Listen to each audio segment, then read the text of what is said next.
여러분 어떻습니까? 여러분 어떻습니까? 그러게 될 줄로 믿습니다. 아멘. 하나님의 법칙이라는 제목으로 함께 은혜 받기를 원합니다. 어느 신학생의 이야기입니다. 그는 학기 말 시험을 치르게 되었습니다. 그런데 엉뚱한 일에 신경을 쓰는 바람에 시험 준비를 전혀 하지 못했습니다. 시험지를 받아준 그는 앞이 캄캄했습니다. 그렇다고 해서 백지를 내자니 교수님에게 면목이 없습니다. 그래서 그는 어떻게 할까 한참 궁리하다가 한 가지 묘안이 떠올랐습니다. 그는 빙그레 웃으면서 답안지에 이렇게 적었습니다. 하나님은 다 아십니다. 자기는 몰라도 하나님은 다 아신다는 겁니다. 이제 교수님이 첫째 말하고 답안지를 보니까 하나님은 다 아십니다 적혀있는 겁니다. 과연 교수님이 그에게 몇 점을 주었을까요? 교수님 또 빙그레 웃으면서 두 가지 점수를 줬다고 합니다. 하나님 100점, 학생 빵점. 하나님 다 아시니까 100점이고 학생은 아무것도 모르니까 빵점. 맞는 이야기죠. 유머지만 그냥 웃어 넘기기에는 무언가 여운이 남지 않습니까?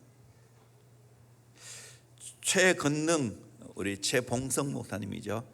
별명이 최건능인데 그분이 이런 예화가 안 내려오고 있습니다.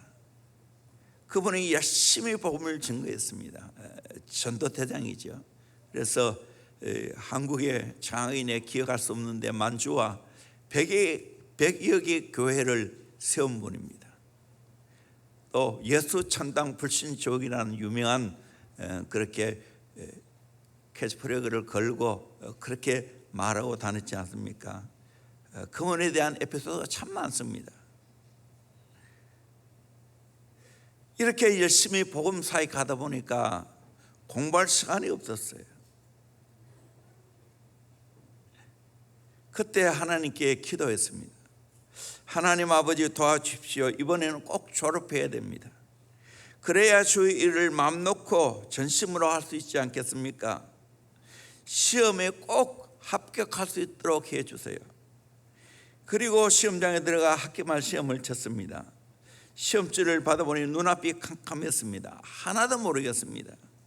그 해도 졸업을 못했습니다. 그때 그가 남긴 유명한 말이 있습니다.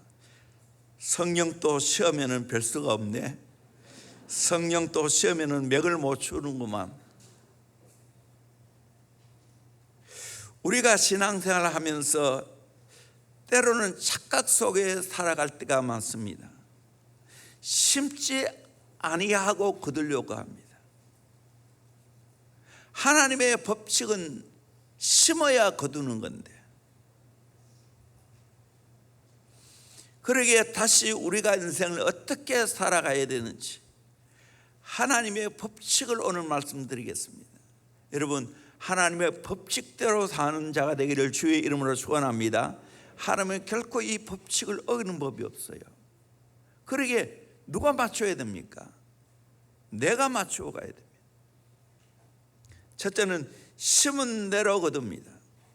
갈라디아 6장 8절에 자기의 육체를 위하여 심는 자는 육체로부터 썩어질 것을 거두고 성령을 위하여 심는 자는 성령으로부터 영생을 거두리라. 육으로 심든지 영으로 심든지 거기에 맞게 거두어진다는 겁니다. 결국 이 말씀은 우리에게 축복의 말씀이 되어야 됩니다. 육으로 심는 자가 아니라 영으로 심는 자가 되어야 한다는 겁니다. 우리가 잘 아는 시편 126편 5절 6절 말씀, 이스라엘 백성들이 바벨론의 포로로 잡혀갔다가 많은 포로들이 돌아왔죠.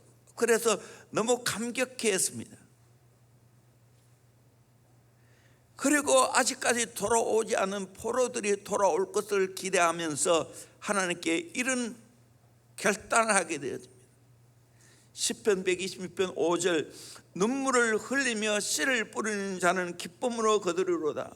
울며 씨를 뿌리러 나아가는 나아가는 자는 반드시 기쁨으로 그 곡식단을 가지고 돌아오리로다. 우리는 눈물로 씨앗을 뿌려야, 울며 씨앗을 뿌려야 기쁨으로 그 단을 가지고 돌아온다는 거예요. 반복한다는 것은 이건 강조요법이에요. 세상에서 심지 아니하고 거두는 것이 없습니다. 심어야 거둔다는 것은 자연 법칙입니다. 또한 영적인 법칙입니다. 심지 않고 거두려고 하면 그건 강도이고 절도입니다. 하나님의 법칙을 어긴 것입니다. 그러기에 우리는 불로소득을 좋아하면 안 됩니다. 일확천금을 누리면 안 됩니다. 노리면 안 됩니다. 복권이나 다단계 안 됩니다. 이유는 심고 거두는 법칙을 위반했기 때문입니다. 내 인생을 어디에 심고 어디에 투자하고 있습니까? 좋은 수확이 나올 곳에 심어야 하고 투자해야 되지 않겠습니까? 우리 인생 잘 심어야 합니다. 부지런히 심어야 됩니다. 잠언 31장 현숙한 여인이 나오죠. 제가 지난번 여전도의 헌신 예배 때 이 말씀을 하나하나 강의했던 적이 있죠. 여기에 현숙한 여인, 지혜로운 여인은 어떻게 살아갑니까? 잠언 31장 27절에 자기 집안 일을 보살피고 게을리 얻은 양식을 먹지 아니하나니, 자기 집안 일을 잘 보살핀다는 거예요. 그 상세한 것은 여러분 집에 가서 한 번 더 읽어보십시오. 이것이 우리 여인들의 모델입니다. 집안 일을 잘 보살피고 게을리 얻은 양식을 먹지 아니하겠다고, 게을리 얻은 양식을 먹지 아니하겠다고.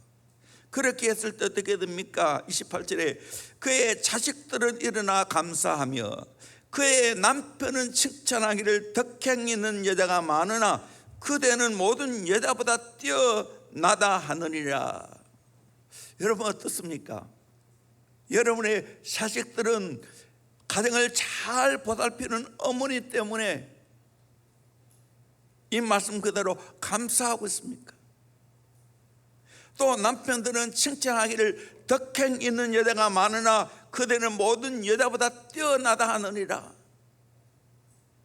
이 소리를 듣고 있습니까? 여인들뿐만 아니라 우리 모두가 이렇게 살아가야 됩니다. 이게 성경적인 현숙한 여인. 정말 우리는 성도들로서 이렇게 살아가야 됩니다.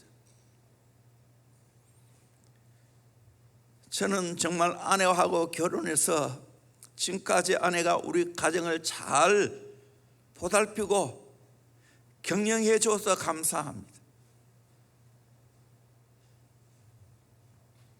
어떻게 보면 저희 세대가 낀 세대입니다. 인간적으로 생각하면 불쌍합니다. 제가 젊은 시절에 저희 본가댁에 가면 집사람은 명절에 가면 부엌에 있다가 부엌으로 나왔어요. 앉아있을 시간이 없었어요.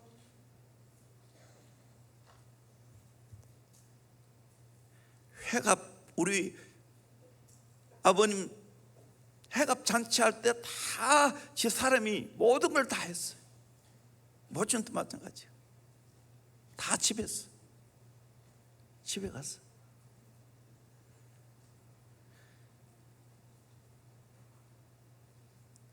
그런데 지금 며느리 받지만 그 대우를 받고 있나요? 아니에요. 지금은 또 시어머니가 다 일을 합니다. 현실이에요. 이번에도 우리 교육자들 추석날 다음 날이죠. 주일날 오후에 저 장길에 갔어요.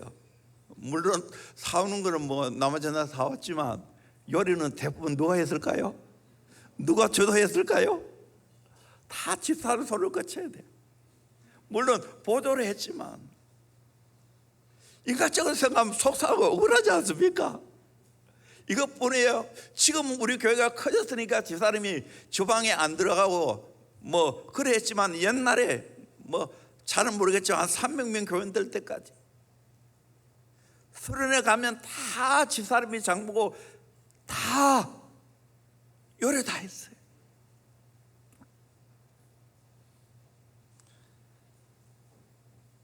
그런 부지런하게 그렇게 가정과 교회를 보살폈기 때문에 오늘의 우리의 가정이 건실하게 서왔고 또 우리 교회가 지금 건강하게 성장하고 있는 거예요. 드러나는 건 저이지만 집사람은 숨었어. 눈에 안 보이는 가운데서 그렇게 섬겨주었기 때문에 오늘의 저희 가정 또 오늘의 대형교회가 복을 받고 있는 거예요. 저는 이런 면에서 감사합니다. 특별히 젊은 우리 어떻게 표현해야 되나 아주머니 여러분들 가정 잘 건사하세요. 가정 잘 보살피세요. 식사 잘 챙기세요. 그게 첫 번째 일이에요. 주의 일이 첫 번째 아니야.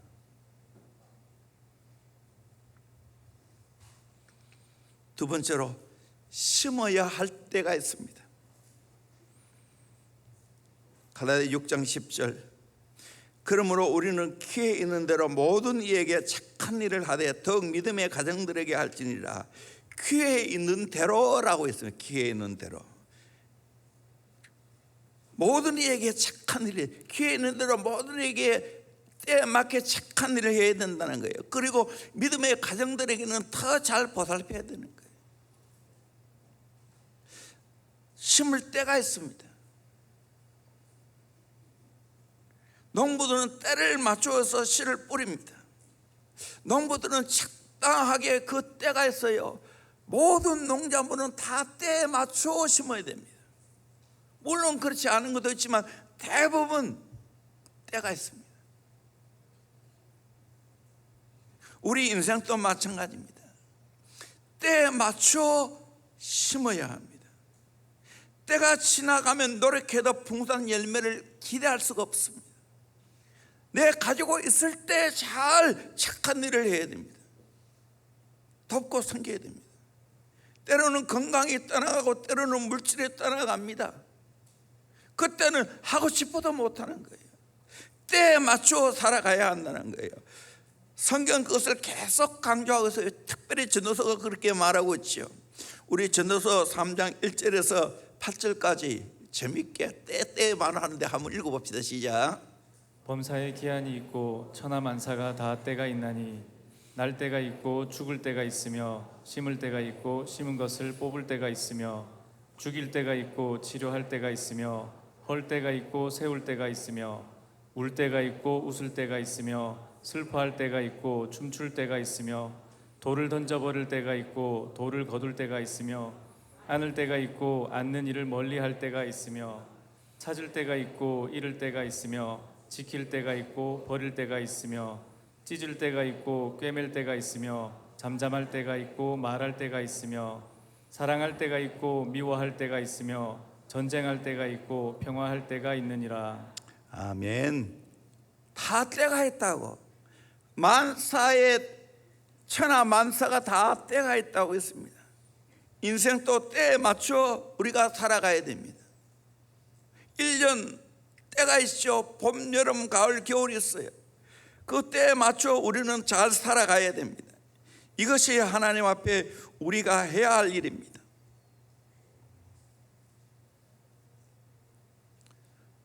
봄에 언제 거둘까 생각하면 안 되죠. 다 때가 있는 겁니다.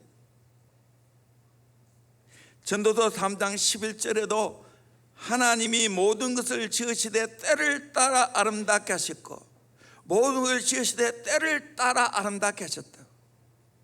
그러기에 우리 인생도 때를 따라 아름답게 하셨다. 아기 때는 아기 때,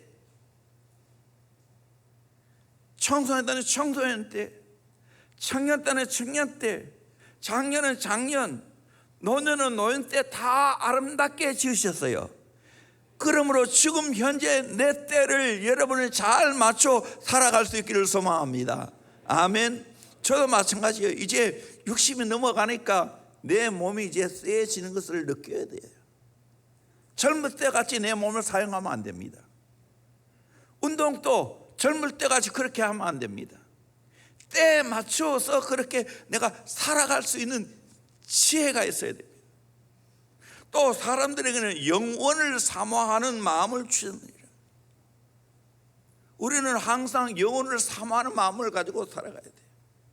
하나님의 하신 일의 시종을 사람으로 측량할 수 없게 하였습니다. 그러므로 우리는 미래에 어떻게 될지 몰라요. 그저 우리는 내 때에 주어진 일들을 열심히 때에 맞춰 살아가야 한다는 겁니다. 만사가 때가 있어요. 공부도 때가 있어요. 공부할 때 공부해야 됩니다. 학생 시절은 공부할 때입니다.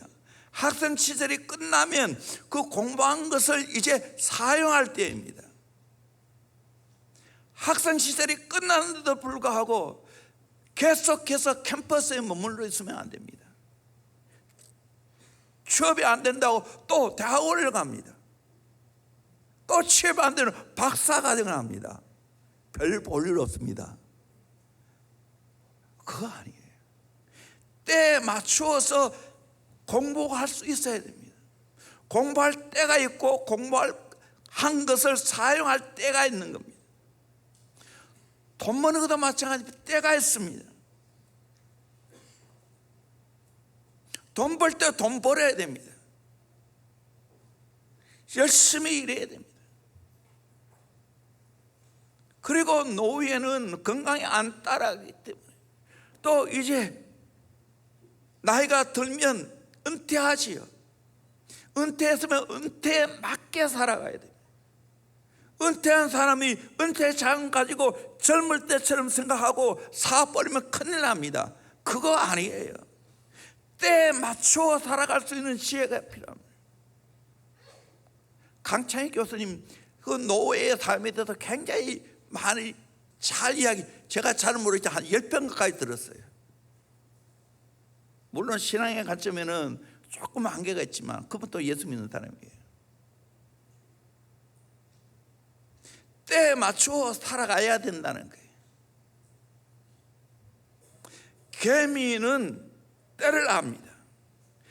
잠언 6장 6절에 보면 게으른 자여 개미에 가서 그가 하는 것을 보고 지혜를 얻으라.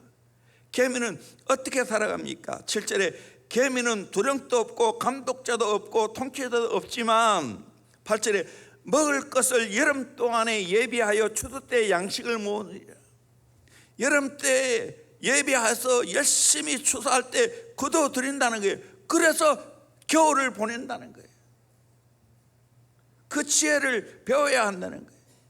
개미를 통해서 미래를 대비해서 일해야 된다는 거예요. 농부들은 봄에 열심히 씨앗을 심습니다. 그리고 여름에 열심히 그것을 가꾸습니다. 그리고 가을에 그것을 거둬들입니다. 그리고 겨울에는 거둬들인 것을 가지고 살아갑니다. 겨울에는 일을 할 수 없죠. 농사 지을 수 없죠. 그때를 대비해서 살아가는 것이 지혜입니다. 영적인 것도 정말 똑같습니다. 때에 맞춰 잘 심고 양육하고 훈련해야 됩니다. 어릴 때 경건의 훈련을 해야 됩니다. 디모데가 있기까지는 그의 어머니 유니게 외조모 로이스 그리고 주의 종인 바울이 있었습니다. 디모데후서 1장 5절에 이는 내 속에 것이 없는 믿음이 있음을 생각함이라. 이 믿음은 먼저 내 외조모 로이스와 내 어머니 유니게 속에 있더니 내 속에도 있는 줄 확신하노라. 거짓이 없는 믿음, 외조모 로이스, 어머니 유니게 속에 있더니 너도 그걸 배워서 있구나. 디모데후서 3장 15절에 또 어려서부터 성경을 알았나니 성경은 능히 너로 하여금 그리스도 예수 안에 있는 믿음으로 말미암아 구원에 이르는 지혜가 있게 하느니라. 디모데는 어릴 때부터 성경 알았어요. 어떻게 알았나요? 부모가 외할머니가 가르쳐줘서 알았어요. 그것이 구원에 이르는 지혜가 있게 하는 거예요. 또 성경을 배울 때 인생 살아가는 지혜를 얻는 거예요. 하나님의 사람으로 온전케 하고 선한 일을 향하게 온전케 하는 것이 성경 말씀이에요. 그래서 어릴 때부터 성경 읽어야 되고 성경을 암송해야 돼요. 어제 팀파업 끝나고 가족 카톡에 성주 성경 암송한 것이 올라왔어요. 한 구절은 굉장히 우리 어른이 읽어도 잘 이해 안 되는 성경 구절인데 그것을 외우고 있어요. 또 한 구절, 두 구절을 보냈더라고요. 잘 기뻤어요. 말씀대로 사는 지혜로운 성주가 되라. 하나님 사랑 안에 성장하기를 원한다는 주제로 제가 보냈어요. 여러분 어릴 때부터 말씀 암송시켜야 돼요. 말씀을 읽도록 해야 돼요. 이 경건의 훈련이에요. 디모데후서 4장 7절에도 망령되고 허탄한 신난을 버리고 경건에 이르도록 내 자신을 연단하라. 경건에 이르도록 내 자신을 연단시켜라는 거예요. 8절에도 육체의 연단은 약간의 유익이, 육체의 연습은 약간의 유익이 있어요. 그러나 경건은 범사에 유익하니 금생과 내생에 약속이 있느니라. 여러분, 그러므로 우리는 경건의 훈련을 해야 될 줄로 믿습니다. 대원교회가 왜 좋은 교회예요? 경건의 훈련을 시키는 교회. 구경거리로 놔두지 않아요. 여러분들이 경건의 훈련을 해야 되고요. 여러분의 자녀를 경건의 훈련을 시켜야 되는 거예요. 그래서 9절에 mit보다 이 말이에요. 모든 사람들이 받을 만하도다. 모든 사람들이 경건의 훈련을 해 가야 한다는 거예요. 경건의 훈련을 하지 않으면 엉뚱한 것들 추구하게 된다고요. 세상을 따라간다고요. 먼저 좋은 것들이 자리 잡도록 해야 되는 거예요. 경건이 자리 잡도록 해야 되는 거예요. 신실한 예수의 제자로 경건의 훈련을 해야 됩니다. 한 걸음 더 나아가서 영적인 전투를 할 줄 아는 하나님의 사람으로 키워야 하는 거예요. 내가 또 기도하는 것도 중요하지만 또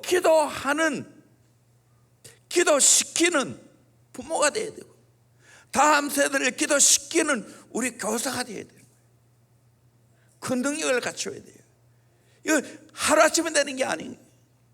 경건의 훈련을 해야 되는 거예요. 젊을 때부터 어릴 때부터 이 경건의 훈련을 해가면 너무 쉽게 하는 거예요. 그러나 나중에 예수 믿는 사람은 이 훈련이 안 돼가지고 어려운 거예요. 이 훈련을 해야 되는 거예요. 여러분 배상민 교수님 들어봤어요? 이런 저런 사람도 쓰임 만나는 거. 이분이 이렇게 세상적으로 갔지만 돌아올 수 있는 비결이 뭘까요? 부모를 통해서 어릴 때부터 신앙 훈련을 받았기 때문이에요. 그렇다고 세상 나가라는 말이 아니에요. 춤추러 가라는 말이 아니에요. 안 돼요. 여러분 반응 안 하는 거 안 들은 것 같다. 들어보세요.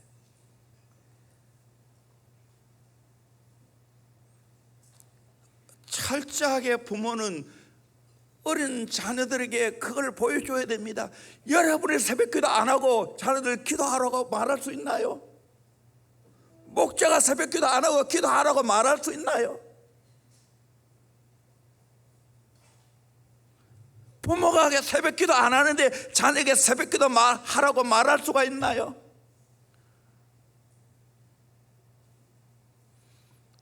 때가 있어요. 은혜도 때가 있어요.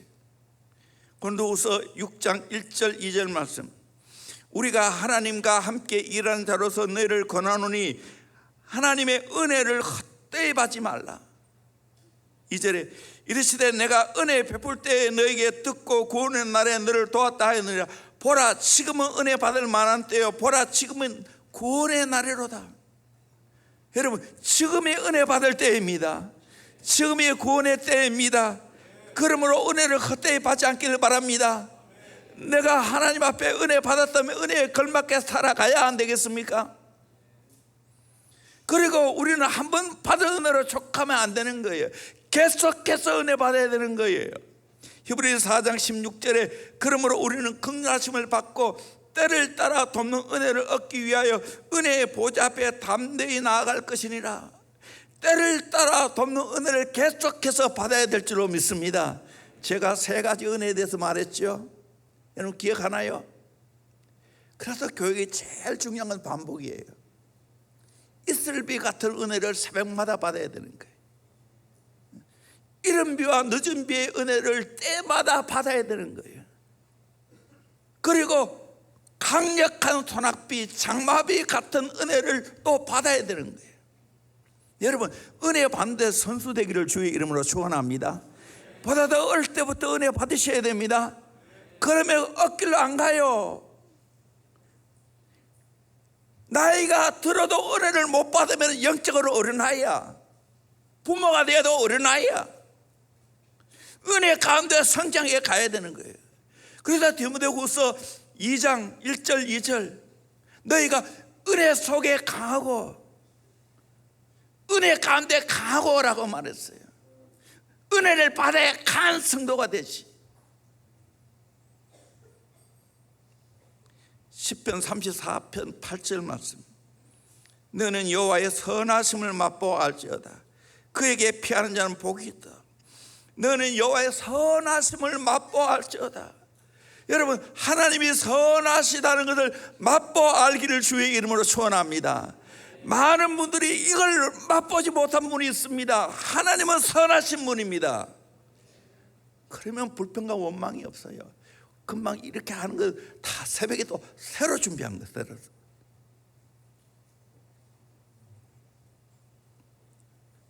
목사는 다 안테나가 말씀 전하는 데가 있어요.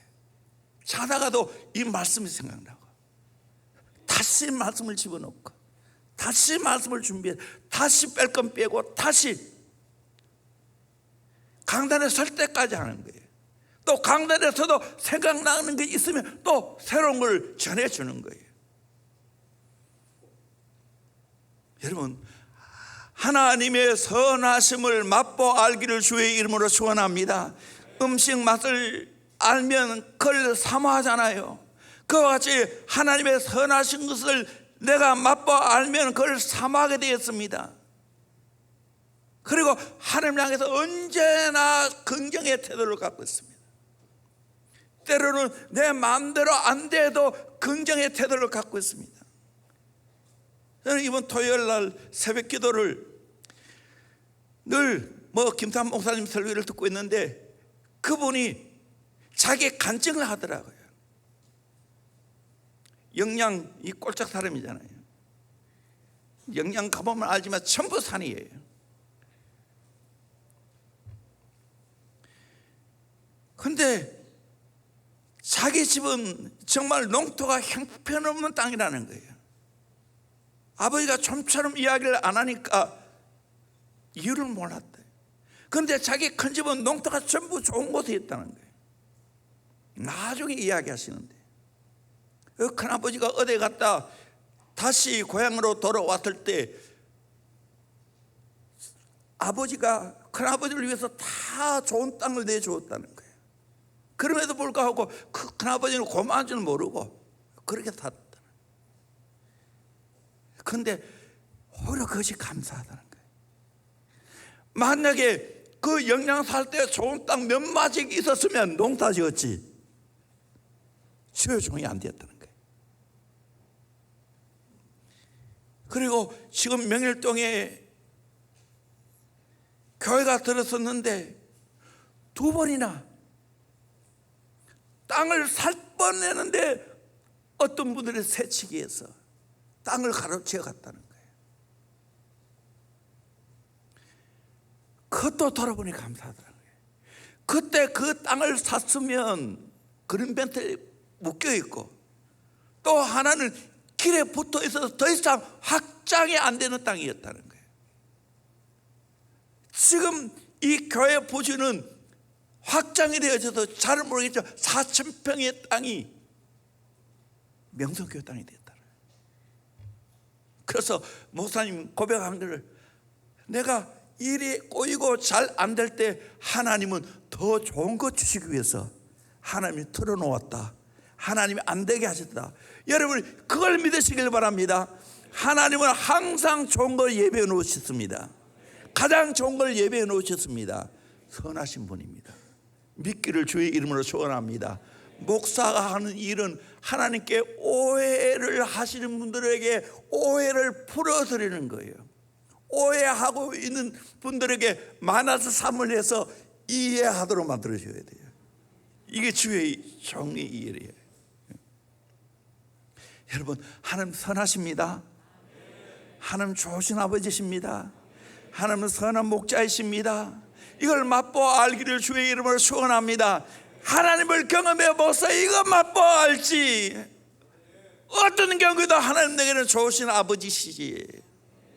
이걸 고백하기를 주의 이름으로 축원합니다. 아멘.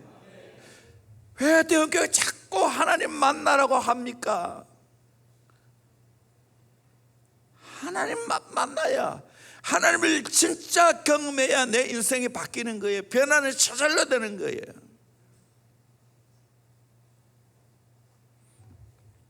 세 번째로 성령으로 심어야 합니다.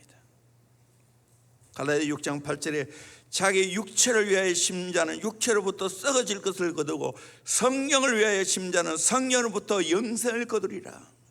여러분 육체로 심으면 안 된다는 거예요. 육으로 내 하고 싶은 대로 살면 안 된다는 거예요. 그렇게 살면, 본능대로 살면 로마서 8장에도 반드시 죽는다고 했어요. 확인 사살했어요. 야고보서 1장 15절에도 욕심이 잉태한 즉 죄를 낳고 죄가 장성한 즉 사망을 낳느냐. 욕심이 잉태되어지면 결국에는 죄라는 그 아들을 낳게 되는 거예요. 이게 점점 장성하면 사망을 낳게 된다는 거예요.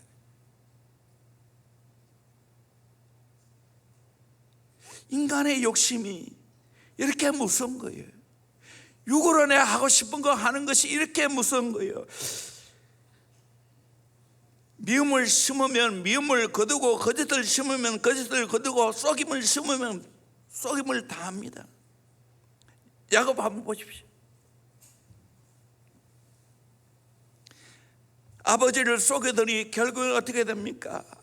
아들에게 다 혹독하게 속아서 피눈물을 흘리며 고통을 당했습니다. 그런데 야곱이 나중에 하나님 만났지 않습니까? 하나님 만나고 변화되어지니까, 성화되어지니까 어떻게 됐습니까? 영 안이 활짝 열려서 당대 최고의 권력자인 이집트의 바로 왕에게 안수해서 축복합니다. 그리고 12 자녀에게 걸맞게 다 축복해 줍니다. 오늘 우리는 성령으로 살아야 돼요. 성령으로 심어야 됩니다. 내가 육의 사람이 변화되는 것을 하나님 만나고 정말 내 안에 성령님의 거룩한 욕구를 따라서 살아가야 될 줄로 믿습니다. 아멘. 또 여러분 묻습니다. 여러분 성령의 사람입니까? 성령이 믿으시기에 쉽고 편한 사람입니까? 성령의 능력으로 살고 성령의 능력으로 사역합니까? 성령의 열매가 맺히고 있습니까? 여기 아멘 할 때 진짜입니다. 성령으로 살면 저절로 이게 이루어져야 돼. 이루어집니다. 성령님의 쓰시기에 너무 쉽고 편한 사람이 됩니다. 성령의 능력으로 살아갑니다. 성령의 능력으로 사역합니다. 성령의 능력으로 기도하고 성령의 능력으로 봉사하고 성령의 능력으로 전도하고 성령의 능력으로 관계를 맺습니다. 그러니까 성령의 열매가 차찰나 맺히죠. 그 영생인 거예요. 아래 토리 목사님은 아침마다 이런 기도를 드렸다고 합니다. 주님, 저에게 먼저 성령으로 충만함을 주옵소서. 그리고 성령의 인도하심을 통하여 하루길을 걷게 하옵소서. 제가 성령으로 충만하지 않을 때 말하지 않도록 도와주소서. 제가 성령으로 충만하지 않을 때 중요한 결정을 하지 않도록 도와주소서. 제가 성령으로 충만하지 않을 때 함부로 행동하지 않도록 도와주옵소서. 이런 기도가 계속해서 되어져야 돼요. 제가 은혜 받고 성령 받고 난 후에 다 이 성령님을 인정합니다. 저뿐만 아니라 우리 대형교회 모든 성도님들이 성령으로 심는 자가 되기를 주의 이름으로 축원합니다. 너무나 절박합니다. 너무나 간절합니다. 성령 충만하면 순복음교회가 특권내는 겁니까?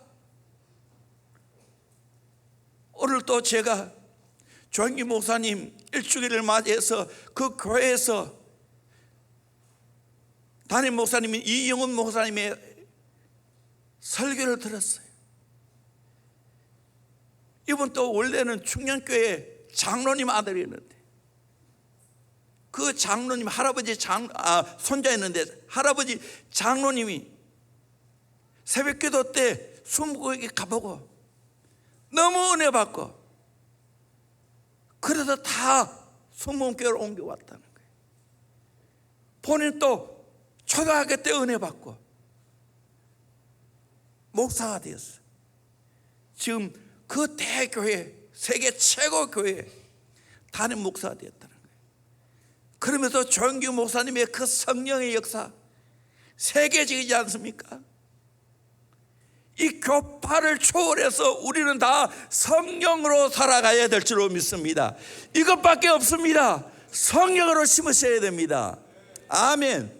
기도하는 이유도 바로 여기에 있습니다. 성령으로 살기 위해서, 성령으로 심기 위해서. 영혼사에 그냥 됩니까? 성령이 함께 해야 되죠. 네 번째로 좋은 것을 많이 심어야 합니다.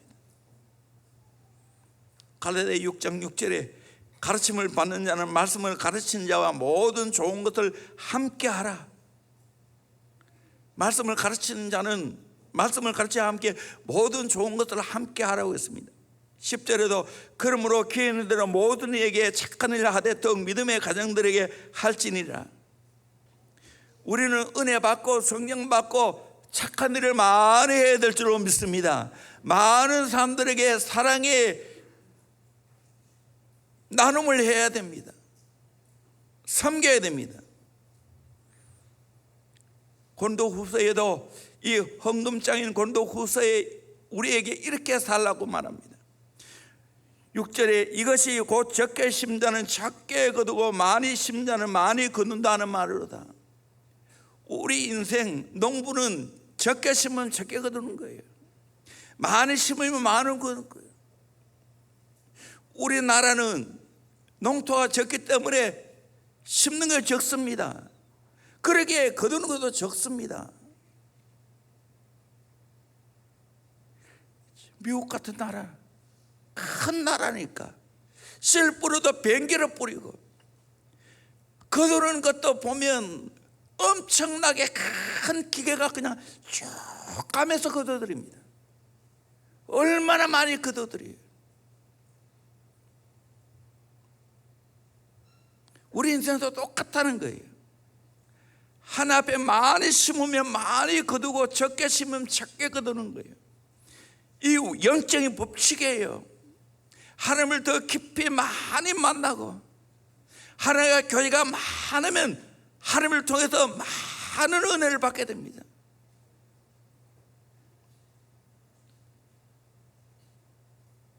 실제로 각각 그 마음에 정한 대로 할 것이요 인색함으로 억지로 하지 말지니 하나님은 즐겨내는 자를 사랑하시느니라. 8절에 하나님이 능히 모든 은혜를 너에게 넘치게 하시나니 이는 너희로 모든 일에 항상 모든 것이 넉넉하여 모든 착한 일을 넘치게 하려 하심이라. 아멘. 여기 뭐라 그랬어요? 하나님이 능히 모든 은혜를 너에게 넘치게 하신다고 했어요. 여러분, 모든 은혜, 넘치는 은혜를 받기를 주의 이름으로 축원합니다. 이 은혜를 받으면 너희로 모든 일에 항상 모든 것이 넉넉하여 모든 착한 일을 넘치게 하려 하심이라. 이 은혜 받기를 주의 이름으로 축원합니다. 아멘. 김삼 목사님이 이 은혜라는 포커스에 맞춰서 지금 새벽마다 시리즈 설교하고 있더라고요. 저도 도전을 많이 받습니다. 늘 이분의 말씀의 은혜를 받으니까요. 결국 우리 인생은 은혜를 많이 받아야 많이 줄 거 있다는 거예요. 여러분의 상처, 여러분의 저주, 그 해결하는 방법이 뭔지 아십니까? 은혜를 넘치게 받을 수 있기를 주의 이름으로 축원합니다. 아멘. 이 상처를 해결하는 비결이에요. 가정의 저주를 해결하는 비결이에요. 넘치는 은혜를 받으세요. 상처 없어요. 그래서 많이 나눠줄 수 있어야 돼요. 조영규 목사님이나 김삼 목사님 넘치는 은혜를 받으니까 세계에 쏟아부어줘도 남음이 있는 거예요. 나는 대형교회가 그런 교회 되기를 소망합니다.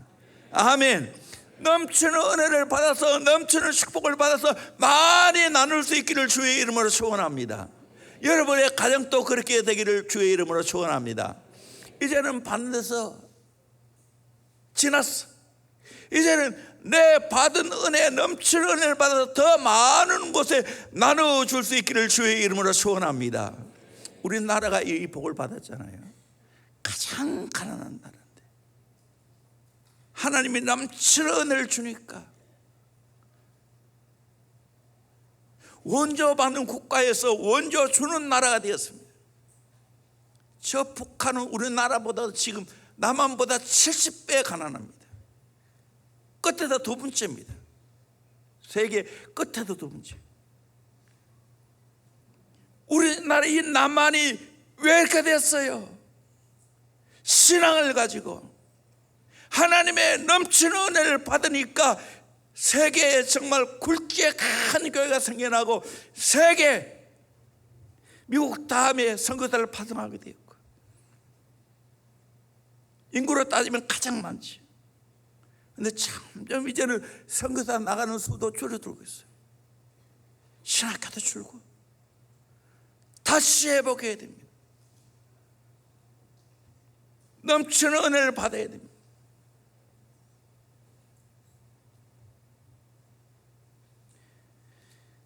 좋은 부모 밑에 좋은 교육을 해야 됩니다. 좋은 교육을 받아야 됩니다. 동물의 세계도 그렇다고 합니다. 탄자니아에서 30년 넘게 침팬지 세계를 연구한 세계적인 동물학자인 젠 구달 박사의 말에 의하면 침팬지 사회는 20에서 30마리로 구성된 목의 사회라고 합니다. 우두머리는 항상 수컷입니다. 모든 암컷의 희망은 우두머리 수컷의 씨를 받아서 새끼를 낳는 데 있습니다. 그 새끼가 잘 커서 우두머리 수컷 되는 것이 그들의 소원이라는 거예요. 그런데 30년을 관찰한 결과 침팬지 집단에서 계속 우두머리를 배출하는 모개가 있더라는 거예요. 그 가게는 늙은 침팬지의 헌신적인 희생과 엄격한 교육이 있더라는 거예요. 그런 전통이 자손 대대로 이어진다는 거예요. 30년 동안 한 번도 우두머리를 배출하지 못한 모개의 교육과 질서는 엉망이더라는 거예요. 여러분, 여러분의 자녀가 잘 성장하기를 원합니까? 아멘 안 하십니까? 철저하게 훈련시켰어요. 좋은 신앙교육을 해야 됩니다. 어릴 때부터 경건의 훈련하고 그리고 성품 좋은 사람이 되고 예수님 닮은 온유하고 겸손하고 간요한 사람, 그리고 예수님처럼 섬기는 사람이 되어야 돼요. 그거를 배우게 해야 됩니다. 공부는 제일 마지막이에요. 거꾸로 됐어요. 영적인 게 제일 우선이고, 그 다음에 좋은 성품 가져야 되고, 그 다음에 공부고 실력인데, 그런데 이 실력은요, 죄송하지만 하나님이 주신 재능 따라해요. 재능이 안 따라가는 아이가 최고치 처리할 수 없어요. 이 현실이에요.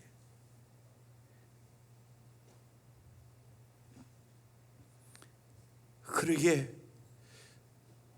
주의 종과 교사들과 부모들은 철저하게 바르게 교육을 시켜야 돼요. 비전을 가지고 우리의 자녀를 키워내야 됩니다. 이건 성실해야 됩니다. 정직해야 됩니다. 진실해야 됩니다. 여러분, 자녀 키우는데 얼렁뚱땅으로는 될 수가 없습니다. 내가 모델이 안 되면 될 수가 없습니다.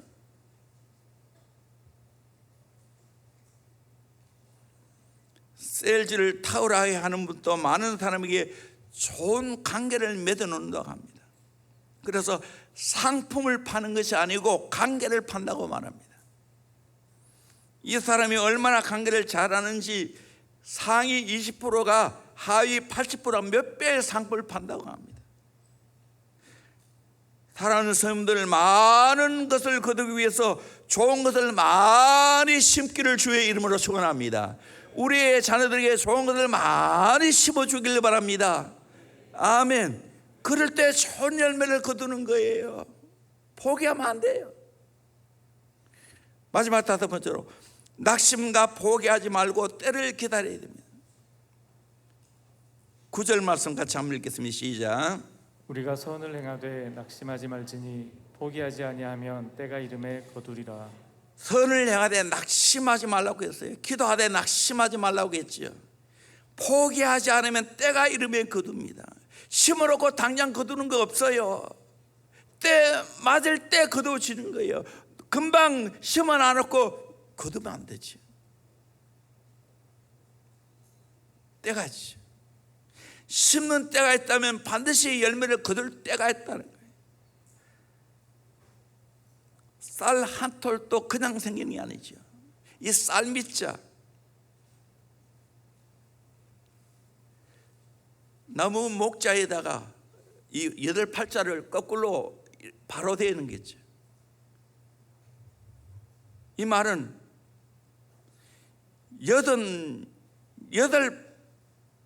8번을 농부가 논두렁을 그렇게 드나들어야 쌀 한 톨을 거둘 수 있다는 거예요. 미수라는 말을 하죠. 88.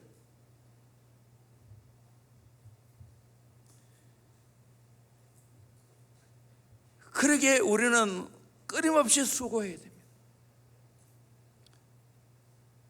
선을 행하되 낙심치 않아야 됩니다. 포기하지 않아야 됩니다.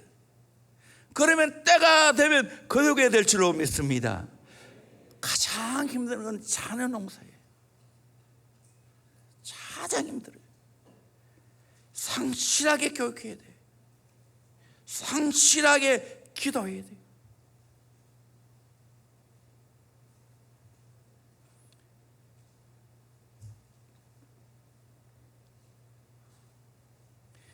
낙심하지 않고 포기하지 않으면 때가 되면 거듭니다.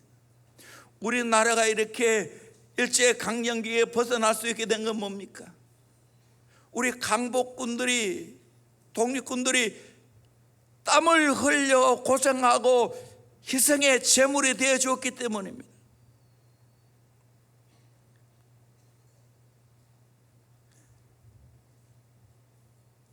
강복군 서양문이 있습니다. 독립기념관에 가면 있죠.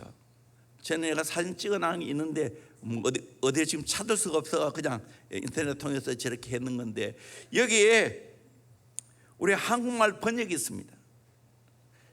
강복군에 들어가려면 서약을 하고 결단을 해야 됩니다. 본인은 적성으로서 파열 각항을 준수하고 만일 배신 행위가 있으면 군의 엄중한 처분을 감수할 것을 이에 선서하나이다. 첫째로 한국 강복을 위하여 헌신하고 일체를 희생하겠음. 두 번째로 대한민국 건국 강령을 절실히 수행하겠음. 세 번째로 임시정부를 적극 옹호하고 법령을 절대 준수하겠음. 네 번째로 강복군 공약과 기후를 엄수하고 장관 명령에 절대 복종하겠음. 다섯 번째로 건국 강령과 지도 정신에 위배되는 선전이나 정치 조직을 군 내외에서 행하지 않겠음. 이런 결단을 통해서 우리나라가 해방된 겁니다. 물론 하나님의 은혜로 해방했지만 강복군들이 얼마나 고생을 많이 했으면 들어갈 때 세 가지 각오해야 된다는 거예요. 맞아 죽을 각오하고, 얼어 죽을 각오하고, 굶어 죽을 각오하고 들어간다는 거예요. 그들은 한반도를 떠나서 중국의 북간도, 서간도, 만주 땅을 헤매고 다녔고 또 러시아 연해주를 돌아다녔습니다. 저도 이곳에 가본 적이 있습니다. 또 미국에 가서 강복을 위해서 얼마나 애를 썼습니까? 하와이 등등. 오늘의 한국교회가 있기까지는 선교사님들이 미개한 조선에 와서 십자가의 복음을 들고 희생의 제물이 되어 주었기 때문입니다. 양화진에 묻혀있는 선교사들의 무덤을 통하여 우리에게 말해줍니다. 저는 늘 감동을 받는 것은 가다가 제일 밑에 오른쪽에 있는 선교사님 자녀들의 무덤. 부모를 따라왔다가 그 자녀들은 풍토병에 꽃을 피워보지도 못하고 이국 땅에 와서 목숨을 잃고 그곳에 묻혀 있습니다. 루비 캔드렉 선교사의 이야기,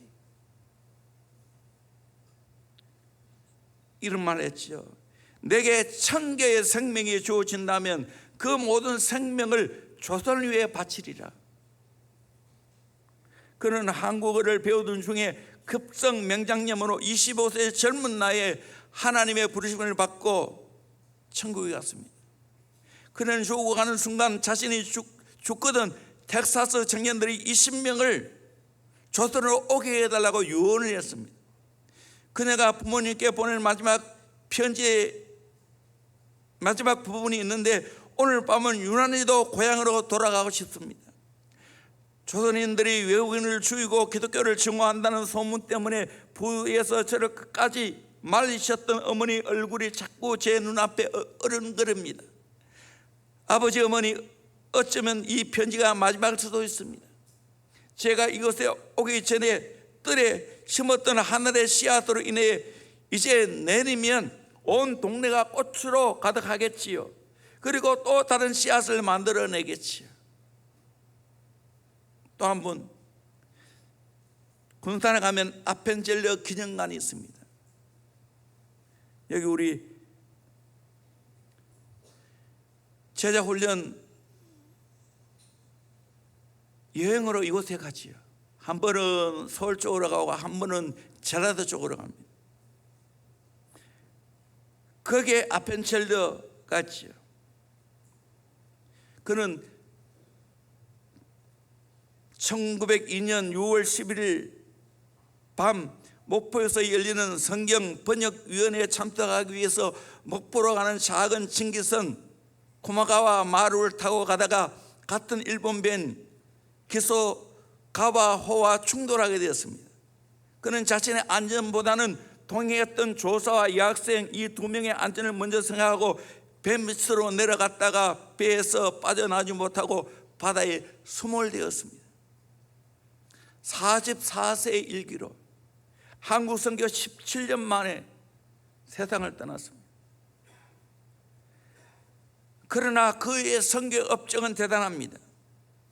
정동 감리교회를 세우고 배제 학당을 세우고 오늘의 감리교회가 뿌리를 내도록 했습니다.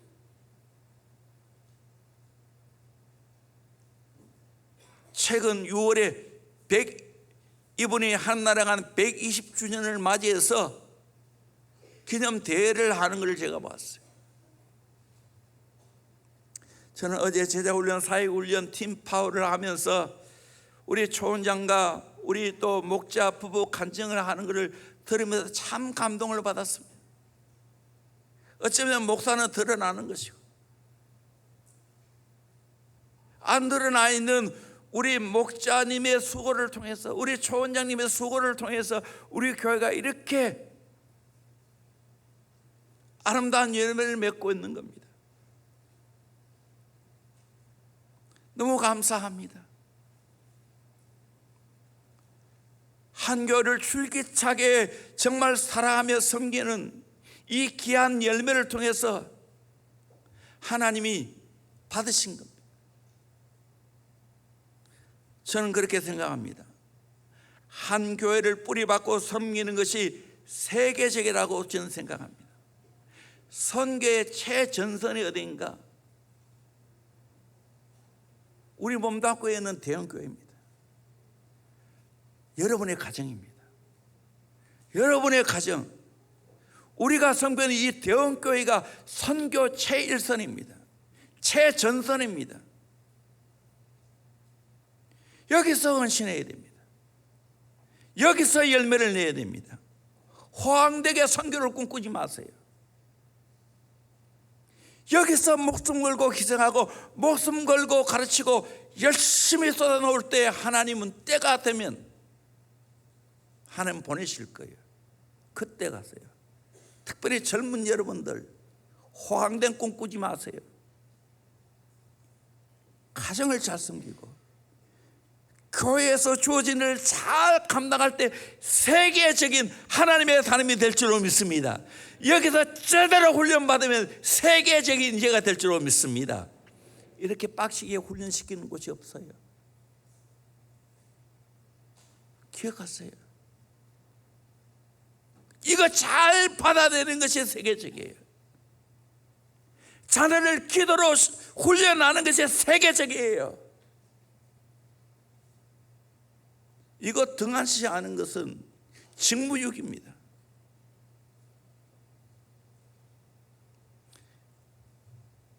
교회에서 같이 기도하는 것이 세계적이에요. 여러분 일로 성불 내려 하지 마세요. 일 아니에요. 열심히 하나님 앞에 기도하고 영혼 사랑하고 섬겨보세요. 할 일이 많아요. 돌아볼 영혼이 많단 말이에요. 우리 교회가 정말 하나님의 놀라운 복을 받았어요. 그렇지만 아직까지 하나님 만나야 할 영혼이 너무나 많이 있어요. 상처를 취해줄 영혼이 너무나 많이 있어요. 강하게 훈련시켜야 할 영혼들이 너무나 많이 있어요. 이 일에 함께 동참하자 말입니다. 근사한 거, 눈에 드러나는 거, 그거 일하려고 생각하지 말고 거기에 답이 있는 거 아니에요. 하나님 다 보고 있단 말이에요. 저는 이 복음성을 참 좋아합니다. 우리 같이 찬양하고 말씀 맺겠습니다. 주께서 주신 홍사